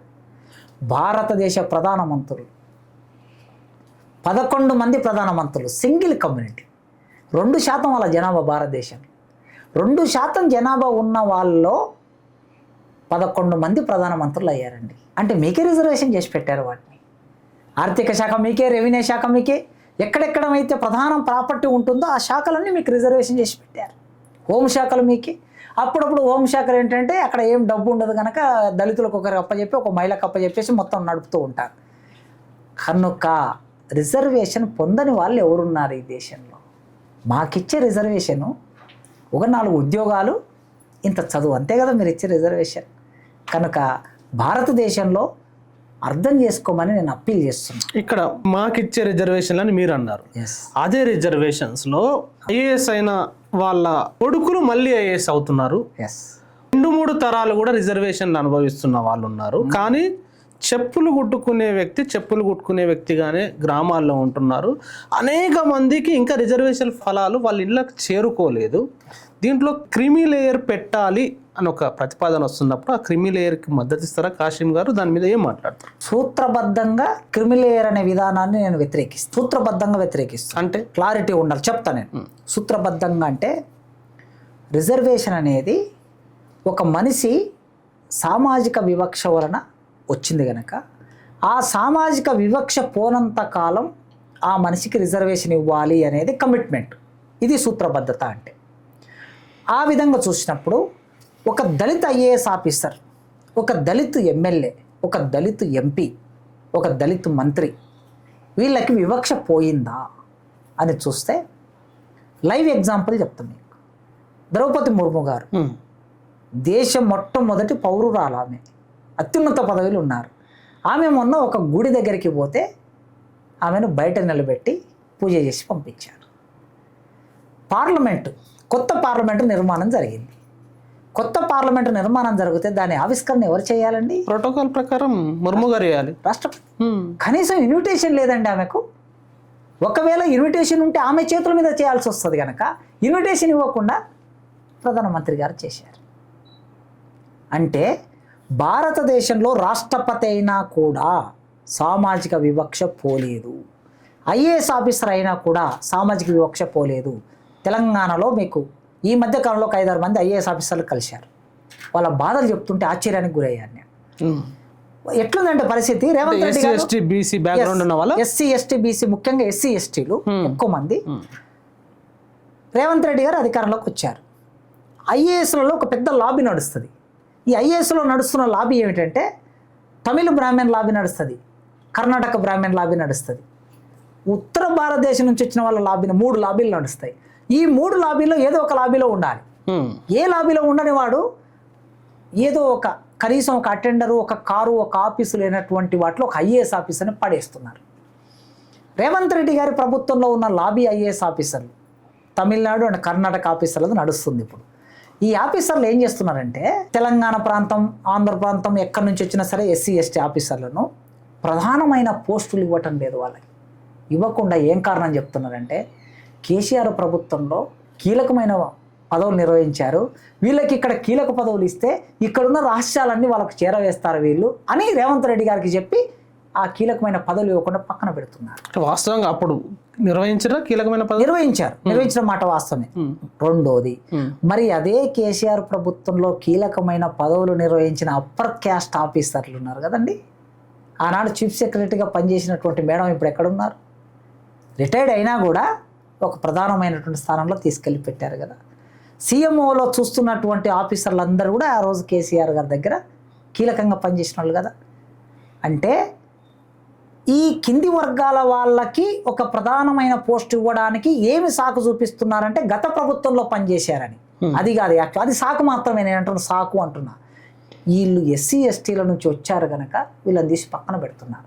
ఎందరో ఆఫీసర్లు కుమిలి ఏడుస్తున్నారండి. వాళ్ళు మేము ఇప్పుడు 35 ఏళ్ళు 40 ఏళ్ళ వయసు ఉన్నప్పుడు సమాజానికి సేవ చేయకపోతే మాకు 60 ఏళ్ళ వయసు వచ్చిన తర్వాత మేము ఎక్కడ పరిగెత్తి సేవ చేస్తాము, కనుక మాకు మంచి పోస్టులు ఇప్పించండి అని మినిస్టర్ల దగ్గరికి, తెలిసిన వాళ్ళ దగ్గరికి తిరుగుతున్నారు. వాళ్ళు ఐఏఎస్ ఆఫీసర్ అయినా కూడా వివక్ష వెంటాడుతుందండి. ఇప్పటికీ రాష్ట్రపతికి వెంటాడింది, మంత్రులకు వెంటాడింది. ఒక మంత్రి, ఒక శాఖలో పనిచేస్తున్న ఒక మంత్రి ఒక జీవో కావాలని ప్రపోజల్ పెడితే అక్కడున్న ఆఫీసర్లు, అగ్రకుల ఆఫీసర్లు అసలు ఆ ఫైల్ను కూడా కదిలించారు. నేను ప్రత్యక్షంగా చూశాను. మీరు ఊహాత్మకంగా చెప్తున్నారా? ప్రత్యక్షంగా చూసి చెప్తున్నా నేను. అదే ఒక మంత్రి, ఒక రెవెన్యూ శాఖ మంత్రి, ఒక వ్యవసాయ శాఖ మంత్రి మన తెలంగాణ రాష్ట్రంలో ఎవరున్నారో మీకు తెలుసు. వాళ్ళు ఇవాళ పొద్దున అనుకుంటే, పొద్దున ఉదయం లేవగానే వాళ్ళ జీవో కావాలనుకుంటే సాయంత్రానికి జీవో వచ్చేస్తుంది. అదే వేరే కింది కులాల నుంచి వచ్చినటువంటి మంత్రుల దగ్గర ఆఫీస్లో ఫైలు కదలడానికి 4 నెలలు, 5 నెలలు, 6 నెలలు పడుతుంది. అసలు ఫైలే కదలదు, జీవోనే రాదు. అంటే మంత్రిని బట్టి ఛాంబర్ నిర్మాణం అవుతుంది, మంత్రిని బట్టి సెక్యూరిటీ నిర్మాణం అవుతుంది, మంత్రిని బట్టి విలువ నిర్మాణం అవుతుంది. అంటే మంత్రి అయినా కూడా సామాజిక వివక్ష తన వెంట అట్లా కొనసాగుతుంది. ఒక కింది కులంలో ఎదిగినటువంటి ఒక మినిస్టరు ప్రోటోకాల్ ప్రకారం ఒక దగ్గరికి పోతే లోకల్ డిఎస్పి రావాలండి. అసలు సిఐ ఎస్ఐ కూడా రానటువంటి సందర్భాలు నేను ప్రత్యక్షంగా చూశాను. అక్కడ ఏంటిది పరిస్థితి, ఏమిటి, ఇలా ఉంటే నడవదు ప్రభుత్వం, మీరు చేతుల్లోకి తీసుకోవాలని చెప్పిన సందర్భాలు కూడా ఉన్నాయి మంత్రులకు, 1-2 మంత్రులు. అంటే ఇది ఏ వివక్షనాలే? అక్కడ ఒక రెడ్డి సిఐ ఉంటాడు, లేకపోతే ఇంకొకరు ఎస్ఐ ఉంటారు. వచ్చిన మంత్రి పట్ల కనీసం ప్రోటోకాల్ పాటించరా? అందుకోసమే ఏ స్థాయికి వెళ్ళినా వాళ్ళ వెంట కులం వెంటాడుతూ ఉంటుంది. నేను అకాడమిక్ అన్టచబిలిటీ అని ఒక బుక్ రాశాను. Academic untouchability. యూనివర్సిటీ ప్రొఫెసర్లను కూడా కులం వెంటాడుతూ ఉంటారు. నిజానికి ప్రొఫెసర్లు అంటే చాలా ఇంటలెక్చువల్ కమ్యూనిటీ. ఇంటలెక్చువల్ కమ్యూనిటీలో చాలా మెచ్యూరిటీ ఉండాలి. మెచ్యూరిటీ లేకపోగా కులపరమైనటువంటి గ్యాదరింగ్స్ జరుగుతుంది, కులపరమైనటువంటి ఫ్రెండ్షిప్ జరుగుతుంది. జరిగే కింది కులాల వాళ్ళని అవకాశం వచ్చిన చోటల్లా అనగదొక్కి అవమానించే పరిస్థితి కనిపిస్తుంది, ప్రతి చోట చూస్తాం. ఇన్ని కారణాల వలన ఒక ప్రొఫెసర్ అయినా, ఒక ఐఏఎస్ అయినా, ఒక మంత్రి అయినా, ఒక రాష్ట్రపతి అయినా సామాజిక వివక్ష వెంటబడి నడుస్తుంది కనుక ఇన్ ప్రిన్సిపల్ రిజర్వేషన్ అర్థం ఏమిటి అంటే సామాజిక వివక్ష పోయే వరకు రిజర్వేషన్ ఉండాలి అని. అయితే మీరు అడిగిన దాంట్లో ఒక న్యాయబద్ధత ఉన్నది. నేను న్యాయం గురించి మాట్లాడుతాను, ఇప్పుడు ప్రిన్సిపల్ మాట్లాడాను, ఇప్పుడు న్యాయం మాట్లాడుతున్నా. ఏం న్యాయం మాట్లాడుతున్నా అంటే నేను ఒక ప్రొఫెసర్ని అయ్యాను. నా ఊరి నుంచి ఒక 200 మాదిగ ఇండ్లు ఉంటే 200 మాదిగ ఇండ్ల నుంచి నేను ఒక్కరిని ఎదిగి యూనివర్సిటీ ప్రొఫెసర్ అయ్యాను. నా పిల్లలకి నేను మంచి ఎడ్యుకేషన్ ఇవ్వగలుగుతా, మంచి స్కూల్లో చదివిస్తా, మంచి అవకాశాలు కల్పిస్తా, అవసరమైతే ప్రైవేట్ యూనివర్సిటీలో కూడా చదివిస్తా. అదే నా ఊరిలో ఉన్నటువంటి ఒక వర్కింగ్ క్లాస్ నుంచి వచ్చిన రోజు కూలి చేసుకునే ఒక కుటుంబంలో గవర్నమెంట్ స్కూల్లో చదువుకొని వాళ్ళు వస్తారు, మా మాదిగ కమ్యూనిటీ నుంచే వస్తారు వాళ్ళు.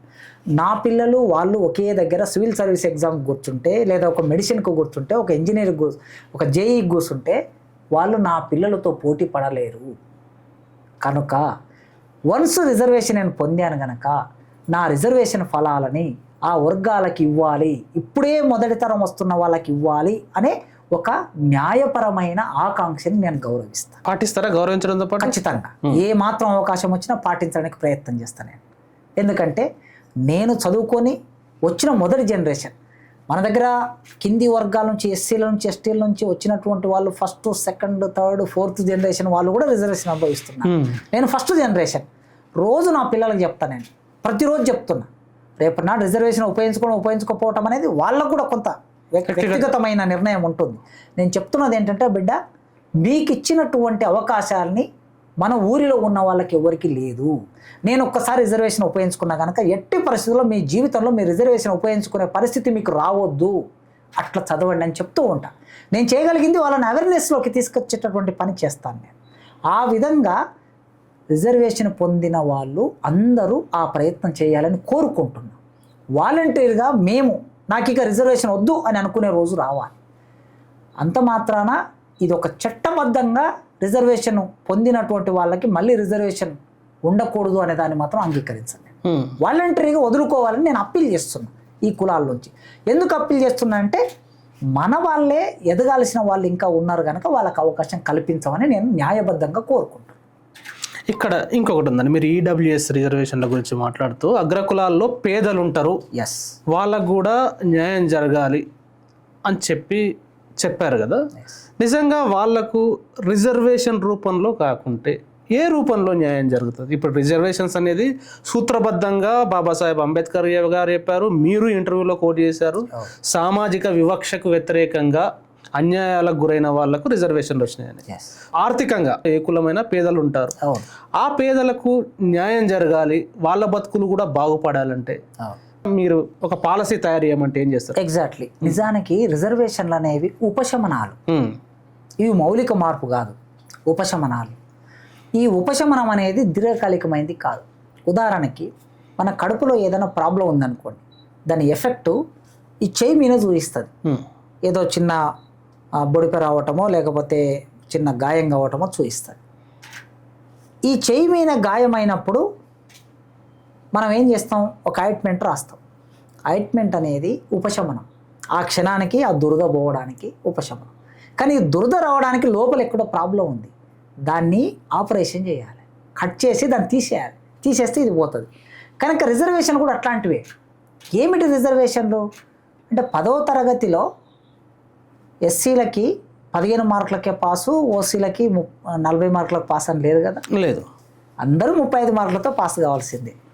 ఒక లా ఎగ్జాము, ఇంజనీరింగ్ ఎగ్జాము, ప్రొఫెషనల్ కోర్సులు ఏవైనా సరే 50 మార్కులకే పాస్, అన్ని కులాలకి 50 మార్కులకే పాస్.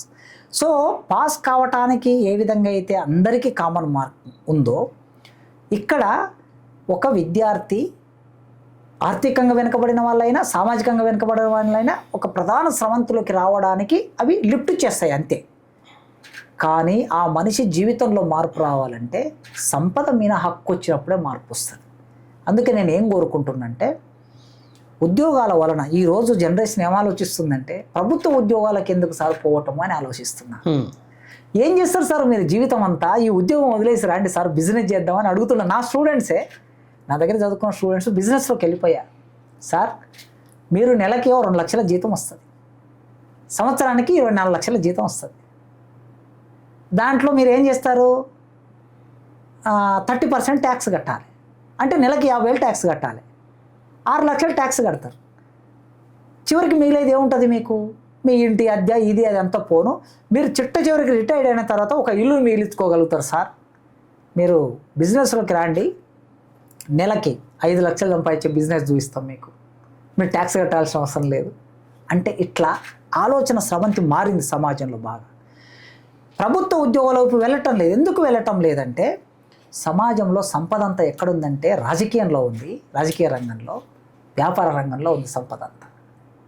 అందుకే వ్యాపార రంగంలో ఉన్న సంపద భూమి ప్రధానంగా ఉంటుంది. ఒక మనిషికి ఆత్మస్థైర్యాన్ని ఇచ్చేది భూమి. ప్రభుత్వం ఒక పాలసీ తయారు చేయాలి.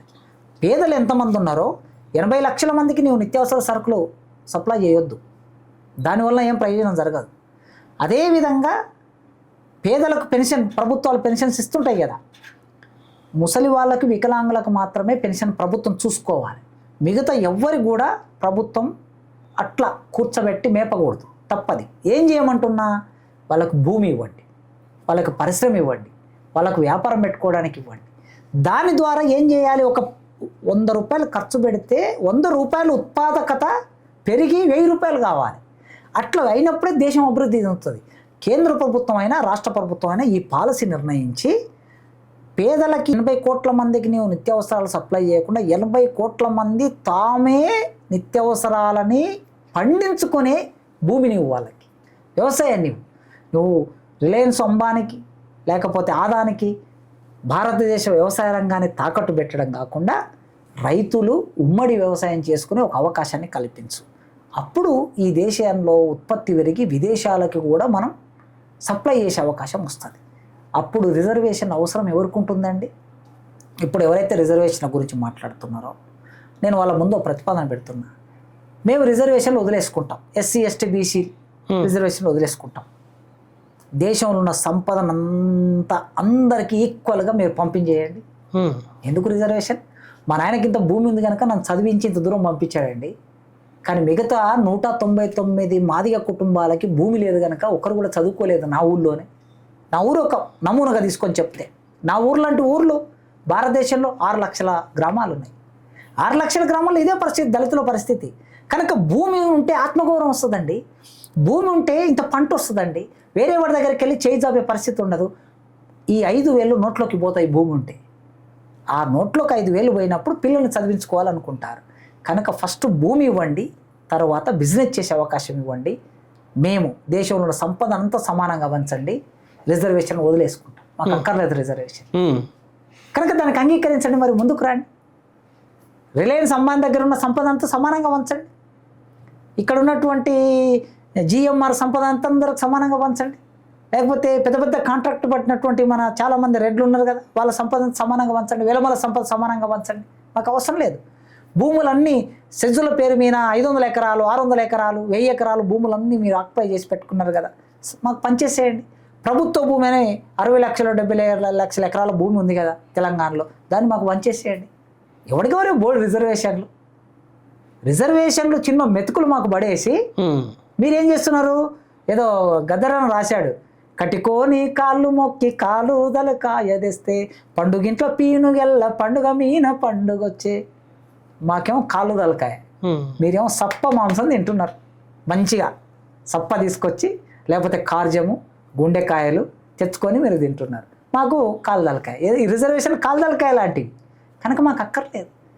దేశ సంపద మీద మాకు అధికారం ఇవ్వండి, దేశ అధికారంలో మాకు భాగస్వామ్యం ఇవ్వండి, తప్పనిసరిగా రిజర్వేషన్లో వదులుకుంటాం. ఇది మేము పెట్టాలనుకున్న ప్రతిపాదన. ప్రొఫెసర్గా మీరు యూనివర్సిటీకి వచ్చారు, ఒక ప్రిన్సిపల్గా వచ్చారు. మీరే ఇంటర్వ్యూలో చెప్పారు, ప్రతి ఒక్కరిని కులం వెంటాడుతుంది, వివక్ష వెంటాడుతుంది. కాశీం గారిని అలాంటి వివక్ష వెంటాడలేదా? ఇప్పుడు మీరే ఒక ప్రతిష్టాత్మక యూనివర్సిటీలో ఒక ప్రిన్సిపల్గా ఉన్నారు, మరి మిమ్మల్ని వెంటాడలేదా? ఖచ్చితంగా. నా ప్రయాణంలో అడుగడుగున కులం వెంటబడింది, వెంట పడుతూ ఉంది. ఆ సీటు మీద, ఆర్ట్స్ కాలేజ్ ప్రిన్సిపాల్ సీటు మీద ఒక పై కులం వాడు కూర్చుంటే అతన్ని చూసే పద్ధతి వేరుగా ఉంటుంది. అదే నేను కూర్చుంటే మానసికంగా వాళ్ళ ఆలోచన విధానంలో, అంటే మన సమాజంలోని అంతరాల వలన, నిచ్చెన మెట్ల కుల వ్యవస్థ వలన ప్రతి ఒక్కడు ఏమనుకుంటాడు అంటే నాకన్నా ఒక కులం కింద ఉంది అనుకుంటాడు. మాది వాళ్ళు ఏమనుకుంటారు, నాకన్నా డక్కలోళ్ళు కింద ఉన్నా అనుకుంటారు. మాలదాసర్లు ఏమనుకుంటారు, నాకన్నా బ్యాగరోళ్ళు కింద ఉన్నారా అనుకుంటారు. బీసీలు ఏమనుకుంటారు, నాకన్నా మాలమాది వాళ్ళు కింద ఉన్నారు అనుకుంటారు. అట్లా ఈ నిచ్చెన మెట్ల వ్యవస్థ ఉంది కదా. ఒక దళితుడు కుర్చీ మీద కూర్చుంటే బీసీలే ఓర్వలేరు. బీసీలు మాత్రమేనా, బీసీలతో పాటు అందరా? ఖచ్చితంగా. నేచురల్గా పై కులాల్లో ఉన్నటువంటి వాళ్ళు ఎట్లా ఓర్చుకోరు కదా, పై కులాల్లో ఉన్న వాళ్ళు ఎట్లా ఓర్చుకోరు. బీసీల్లో వాళ్ళు కూడా అణచివేతకు గురై, వాళ్ళ అవేర్నెస్ లేకపోవటం మూలంగా, అవగాహన లేకపోవటం మూలంగా, సిద్ధాంత పరిజ్ఞానం లేకపోవటం మూలంగా ఈర్ష్య భావం ఉంటుంది, ద్వేషభావం ఉంటుంది. ఎంత బాగా పనిచేసినా ఒక దళితుడు ప్రిన్సిపాల్గా ఉంటే రకరకాలుగా రంధ్రన్వేషణ చేసి తప్పులు వెతకడానికి ప్రయత్నం చేస్తారు. అదే పై కులాల వాళ్ళు అక్కడ సీటు మీద కూర్చుంటే ఏం చేయకపోయినా సరే, ఓహో మీరు ఉన్నప్పుడు అట్లా చేశారు ఇట్లా చేశారని పొగుడుతారు. అంటే ఇది ఒక రకమైన డిస్క్రిమినేషన్. ఇది మనకు కనిపించదు, ఫ్లూయిడ్గా ఉంటుంది. క్యాస్ట్ అనేది యూనివర్సిటీస్లలో ఫ్లూయిడ్గా ఉంటుంది, ద్రవ స్థితిలో ఉంటుంది. గ్రామంలో ఘనస్థితిలో ఉంటుంది. కనుక పట్టణీకరణ అయ్యే కొద్ది ద్రవ స్థితిలోకి వెళ్ళిపోతుంది. సో ద్రవ స్థితిలో ఉంటుంది. దానితో పాటు ఇవాళ తెలుగు డిపార్ట్మెంట్లో నేను ప్రొఫెసర్ అండి వృత్తిరీత్యా. తెలుగు డిపార్ట్మెంట్లో ఉన్న సీనియర్ ప్రొఫెసర్లలో 1-2 వరుసల్లో ఉన్నా నేను. ఇప్పటి వరకు తెలంగాణ పబ్లిక్ సర్వీస్ కమిషన్లోకి నేను ఎంటర్ కాలేదు. కంపల్సరీ ఎంటర్ కావాలంటే అట్లా కావాలి. సీనియారిటీ ప్రకారము తీసుకుంటారు వాళ్ళు. నా జూనియర్స్ తెలంగాణ పబ్లిక్ సర్వీస్ కమిషన్లోకి వెళ్ళి పేపర్లు దిద్దుతున్నారు, గ్రూప్ 1 పేపర్లు అవి. కానీ ఇప్పటి వరకు నన్ను ఎంటర్ చేయలేదు. ఏమంటారు దీని వెనక? అంటే ఉద్దేశపూర్వకంగా చేయలేదా? ఖచ్చితంగా. సీనియారిటీ ప్రకారం చూస్తే నేను సీనియర్ని కదా, ప్రొఫెసర్గా నేను సీనియర్ని. మొత్తం తెలంగాణ రాష్ట్రంలో ఒక 3 పేర్లు తీసుకుంటే అందులో నేను ఒకటి. సీనియారిటీ ప్రకారం సీనియర్ ప్రొఫెసర్ని పిలవాలి కదా, పిలవలేదు. యూజీసీలో నెట్ ఎగ్జామ్ నడుస్తుంది. నెట్ ఎగ్జామ్ తెలుగు కూడా ఉంటుంది. సివిల్ సర్వీస్ ఎగ్జామ్ నడుస్తుంది. సివిల్ సర్వీస్ ఎగ్జామ్లో తెలుగు ఆప్షనల్ పేపర్ తీసుకున్నాను. ఇప్పటి వరకు యూజీసీలోకి నేను ఎంటర్ కాలేదు. అంటే మీకంటే జూనియర్స్ ఎంటర్ అయ్యారు? నాకన్నా జూనియర్స్, పై కులాల వాళ్ళు నాకన్నా జూనియర్స్ వృత్తిరీత్యా చూస్తే ఎంటర్ అయిపోయారు. అంటే కులం ఒక్కటమే కారణమా లేక మిగతా కారణాలు ఉంటాయి? అంటే మనకు తెలిసినోడు అక్కడ ఒకడు ఉండి మన పేరు, వాళ్ళు పోతూ పోతూ మన పేరు రాసిపోవాలి. మరి పోతూ పోతూ మన పేరు రాసిపోవాలంటే ముందు ఒకరు చేరు ఉండాలి కదా మనోడు ఒకడు. మరి ఆ మనోడు ఎవడు లేడు అక్కడ. ఆల్రెడీ చేరవలసిన వాళ్ళు చేరారు. వాళ్ళు పోతూ పోతూ వాళ్ళకి సంబంధించిన వాళ్ళు వాళ్ళ పేరు యాడ్ చేసిపోతారు. సో అట్లా కుల వివక్ష అనేది ఫ్లూయిడ్గా నడుస్తూ ఉంటారు. ఎన్ని రోజులు ఆపగలుగుతారు? ఖచ్చితంగా ఆపగలుగుతారు. వాళ్ళు ఎన్ని రోజులు ఆపగలుగుతారంటే ఎక్కడెక్కడనో ఉన్నటువంటి రిమోట్లో ఉన్న వాళ్ళని కూడా వెతికి వాళ్ళ వర్గాల వాళ్ళని అడిగి తెచ్చుకొని పెట్టుకోవడానికి ప్రయత్నం చేస్తారు. నేను రిటైర్డ్ అయ్యే వరకు కూడా నన్ను ఎంటర్ కాకుండా చేయొచ్చు. అంటే మీరు లేరు సరే, ఎస్. ఇప్పుడు ఎవరు ఎస్సీ ఎస్టీ బీసీలకు సంబంధించిన వాళ్ళు ఎవరు లేరా? అఫ్ కోర్స్ ఉండొచ్చు, కొందరు ఒకరో ఇద్దరు ఉండొచ్చు, చేసి ఉండొచ్చు అప్పటికి. అంటే ఫర్ ఎగ్జాంపుల్ ఇప్పుడు యూజీసీ ఉందనుకోండి. యూజీసీలో నాకు తెలిసి కొలకలూరు ఇనాక్ గారు ఆయన ప్రొఫెసర్గా పనిచేసిన రోజుల్లో ఆయన ఉన్నాడు. ఆయన సీనియర్, ఎప్పుడో రిటైర్డ్ అయ్యి దాదాపు 20 ఏళ్ళు అవుతుంది. టీజీపీఎస్సీలో లేరా? ఇక్కడ టీజీపీఎస్సీలో లేరు ఇప్పటికి లేరు.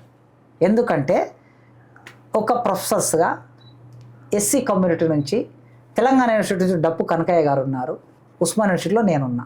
ఎస్సీ కమ్యూనిటీ 2 ఉన్నాం. మొత్తం యూనివర్సిటీలో 2 ప్రొఫెసర్. మొత్తం తెలంగాణలో అన్ని యూనివర్సిటీలో కలుపుకొని 2 ప్రొఫెసర్లు ఉన్నాం తెలుగు డిపార్ట్మెంట్లో. మరి మేమిద్దరం అక్కడికి ఎంటర్ కాలేదండి ఇప్పటికీ. అంటే ఇట్లా చూస్తే కులము చాలా జాగ్రత్తగా వెంటబడి వస్తూ ఉంటుంది. అక్కడ ఆ కులం అనేది పై కులాల్లో ఉన్న వాళ్ళలో మంచి వాళ్ళు కూడా ఉంటారు. నేను అందరిని ఒకే ఘటన కట్టట్లేదు. ఆ మంచి వాళ్ళు ఏం చేస్తారంటే, అరే ప్రతిభ ఉంది మనిషిలో కనుక ఇట్లాంటి వాళ్ళు ఉండాలి అని పెట్టేవాళ్ళు ఉంటారు. దాంతోపాటు ఆ కొద్దిగా బీసీ కులాల్లో ఉన్నటువంటి వాళ్ళలో కూడా మంచి వాళ్ళు ఉంటారు. మంచి వాళ్ళు ఉన్న చోట కొన్ని సందర్భాల్లో అవకాశం ఇవ్వచ్చు. కానీ ఎక్కువ సమయం అలాంటి చోట పై కులాల వాళ్ళే ఉండే అవకాశం ఉంటుంది. కనుక రకరకాల కారణాలు, ఐడియాలజీ ఒకసారి అడ్డు రావచ్చు, కాసింకున్న ఒక ఐడియాలజీ అడ్డు రావచ్చు, ముక్కుసూటిగా ఉంటాడు కనుక అడ్డు రావచ్చు, లేదా టాలెంట్ సూటిగా ఉంటారా, లౌక్యంగా ఉంటారా? ముక్కుసూటిగా లౌక్యమైన కాసిం గారు లౌక్యంగా ఉండరా? ఎట్టి పరిస్థితుల్లో సాధ్యం కాదు. ఒకవేళ కాసిం గారు లౌక్యంగా ఉండేటట్టు ఉంటే ఈ పాటికి ఇంతకుముందు మనం మాట్లాడుకున్న ప్లేస్లో ఎప్పుడో ఉండేవాడు. ముక్కుసూటి ఉండడమే మనం నేర్చుకున్నది. ఎందుకంటే ముక్కుసూటి ఉండకపోతే చంపేస్తారు మనం. లౌక్యంగా ఉంటే ఎవరికి అనుకూలంగా అట్లా మాట్లాడుకుంటూ లౌక్యంగా మనం మారిపోయాం అనుకోండి, ఆత్మగౌరవం లేని వాళ్ళుగా మారిపోతాం, వ్యక్తిత్వం లేని వాళ్ళుగా మారిపోతాం. ఎప్పుడైతే మనకు వ్యక్తిత్వం ఉందని మనం ప్రకటిస్తామో వాళ్ళు ఏమనుకుంటారు, మన పొగరు అనుకుంటారు. అది మన పొగరు కాదు, ఆత్మగౌరవం. 1000 సంవత్సరాలుగా అణచివేతకు గురైన వాళ్ళం ఒక్కసారి మనం వచ్చినప్పుడు మన ఆత్మగౌరవమే మొదలు అనుకుంటాం. అన్నిటికన్నా మొదలు ఆత్మగౌరవమే. అవకాశాలు కాదు కావాల్సింది, ఆత్మగౌరవం ఉండాలనుకుంటాం. కనుక ఎవరికి తల ఉంచే పరిస్థితి ఉండదు. ఆ విధంగా ప్రతి ఒక్క కాసిము, మీరు అడిగారు కనుక ఎగ్జాంపుల్ చెప్తున్నా, కానీ నేను రాసిన అకాడమిక్ అన్టచబిలిటీ అనే పుస్తకంలో ఒక 5-6 మంది లైఫ్లు తీసుకొని రాశాను.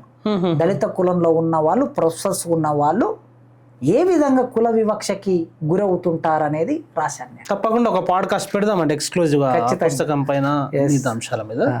అయితే ఇప్పుడు ఒక అగ్రి డిసగ్రి, రిజర్వేషన్లు ఉన్నన్ని రోజులు భారతదేశంలో కులరహిత సమాజం రాదు. డిసగ్రి.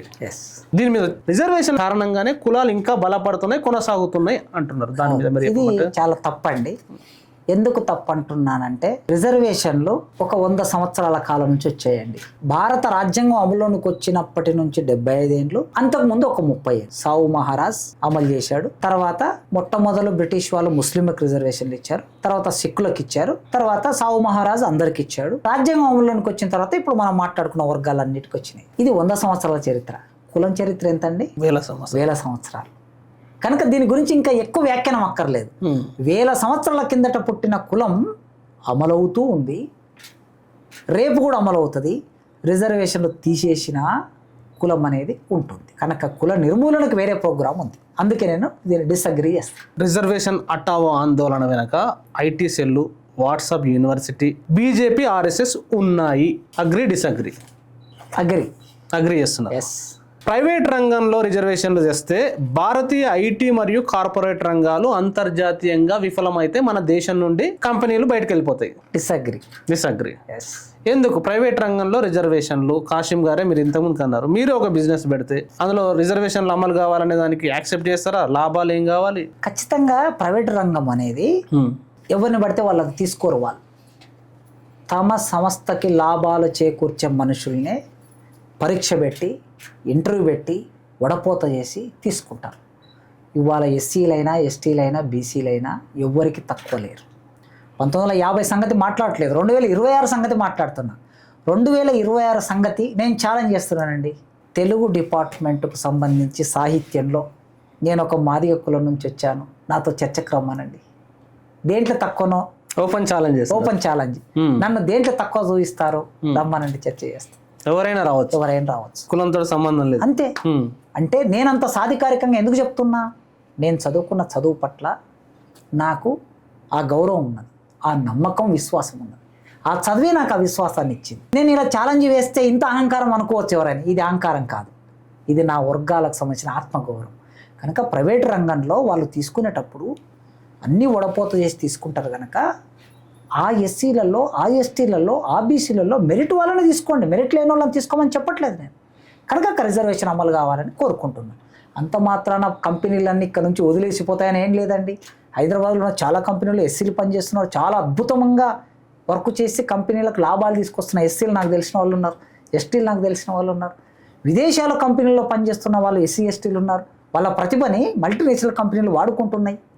కనుక మల్టీనేషనల్ కంపెనీలు, ప్రైవేట్ కంపెనీలు నాలెడ్జ్నే చూస్తాయి ప్రధానంగా. అందుకోసం అయితే అక్కడ కూడా రిజర్వేషన్లు అమలు చేస్తే ఈ ప్రతిభకి అవకాశం దొరుకుతుంది అని నేను కోరుకుంటున్నాను. పార్లమెంట్లో ప్రైవేట్ రంగంలో రిజర్వేషన్లు రావాలి అనే బిల్ వస్తే మీరు అగ్రీ చేస్తారా, డిసగ్రీ చేస్తారా? అగ్రీ. ఈడబ్ల్యూఎస్ రిజర్వేషన్లు తొలగించాలి అనేది పెడితే అగ్రీ చేస్తారా, డిసగ్రీ చేస్తారా? డిసగ్రీ. తొలగించాలి న్యాయబద్ధంగా, నేను చెప్పిన సూత్రబద్ధంగా కాకపోయినా న్యాయబద్ధంగా. ఇది లౌక్యం కదా కాశీం గారిది, ఇది లౌక్యం కదా. అంటే ఆ వర్గాల్లో వెనకబడినటువంటి వాళ్ళు, ఇంకా చదువుకోని వాళ్ళు.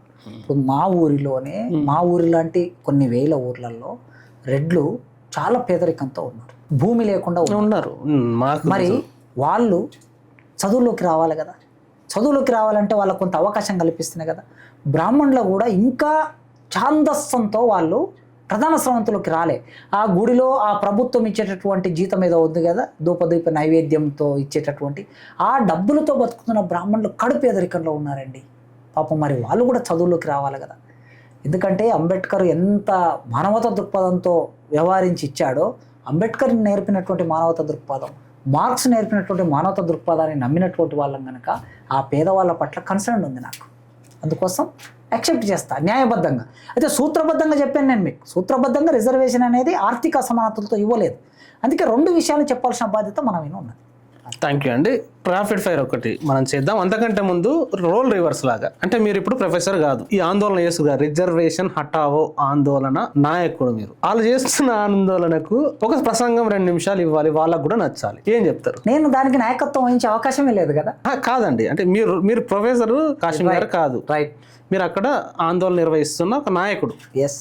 ఆ సందర్భంగా 1 నిమిషం మాట్లాడాలి వాళ్ళని ఉద్దేశించి. ఇప్పుడు రిజర్వేషన్లు మా జన్మ హక్కు అనుకుంటోళ్లకు నచ్చాలి, రిజర్వేషన్లు వద్దు అనుకున్న వాళ్ళు కూడా దానికి కన్విన్స్ కావాలి. అప్పుడు నేను అక్కడ ఏం మాట్లాడతానంటే, మనం రిజర్వేషన్లను వద్దు అంటున్నాము, కానీ వద్దు అనడానికి ఆ నేపథ్యం ఏమిటో కూడా చూడాలి. వేల సంవత్సరాలుగా మనతో సమానంగా లేని ఒక సమాజం ఉన్నప్పుడు ఆ సమాజాన్ని అర్థం చేసుకొని సానుభూతితోనైనా వాళ్ళకు రిజర్వేషన్ ఉండాలి అని మనం అర్థం చేసుకోవాలి.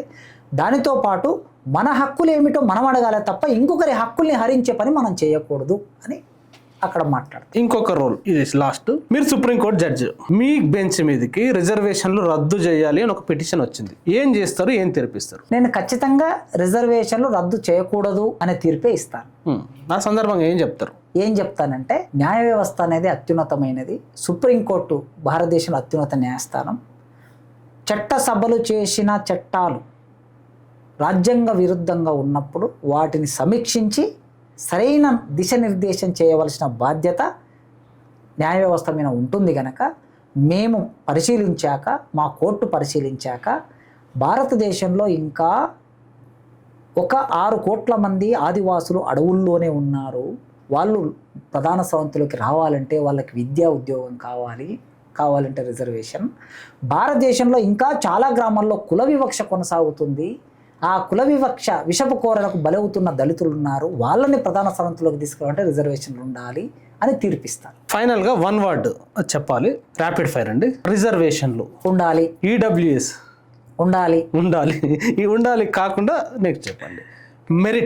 మెరిట్ అనేది కేవలం విద్య చదువుకొని అక్షరాలు నేర్చుకొని మార్కులు సంపాదించటం మెరిట్ కాదు.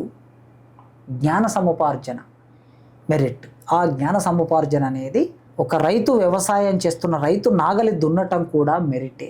ఒక చాకలాయన మాసిపోయిన బట్టలను మల్లెపూలాగా ఉతికి ఇస్త్రీ చేసి మన ఇంట్లో తీసుకొచ్చి పెట్టడం కూడా మెరిటే. ఒక్క వర్డ్లో చెప్పాలంటే మెరిట్ అంటే ఉత్పత్తి నుంచి నేర్చుకునే జ్ఞానం. జెన్జీ మూవ్మెంట్ గురించి ఒక మాట చెప్పాలంటే, నిరాశ ఆవరించిన భారతదేశంలో వెలిగినటువంటి సూర్యకిరణం బాబాసాహెబ్. ఈ భారతదేశాన్ని మార్చడానికి సిద్ధాంతాన్ని తయారు చేసిన తత్వవేత్త కార్ల్ మార్క్స్. ప్రపంచంలో దుఃఖం పోవాలని జీవితాన్ని త్యాగం చేసిన వీరుడు గోల్వాల్కర్.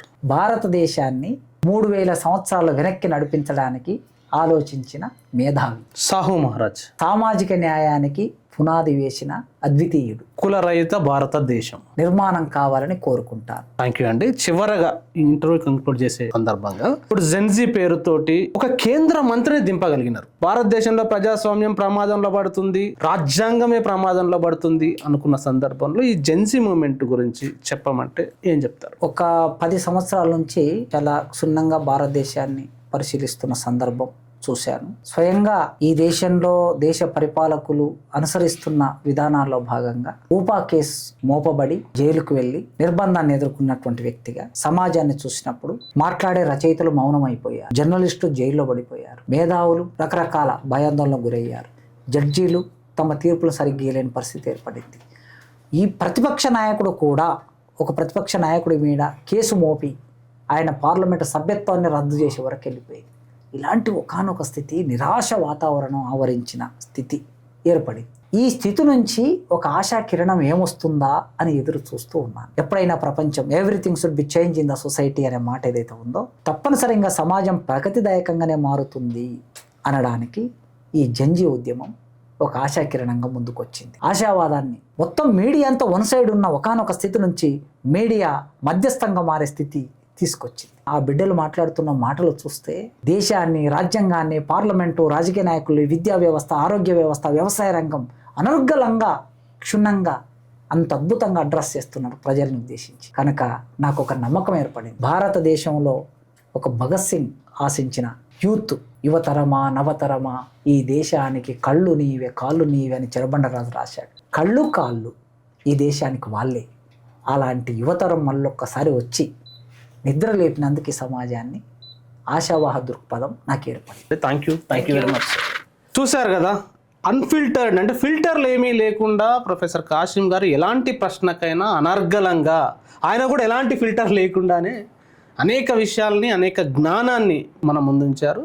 రిజర్వేషన్లు అనే అంశం చుట్టూ జరుగుతున్న ఒక రెచ్చగొట్టుతున్న ప్రచారాలకు నిజంగా చాలా ప్రశ్నలు వేసుకొని వచ్చాను. ఒక ప్రశ్నకి 2-3 ప్రశ్నల సమాధానాలు వచ్చినాయి. కాసిం గారి నుండి. Thank you very much sir. Thank you. ప్రజలారా, మీరు తప్పకుండా ఈ ఇంటర్వ్యూని చూడండి, చాలామందికి షేర్ చేయండి. తప్పకుండా కాసిం గారితో ఒక full page podcast interview plan చేస్తాం. Thank you very much.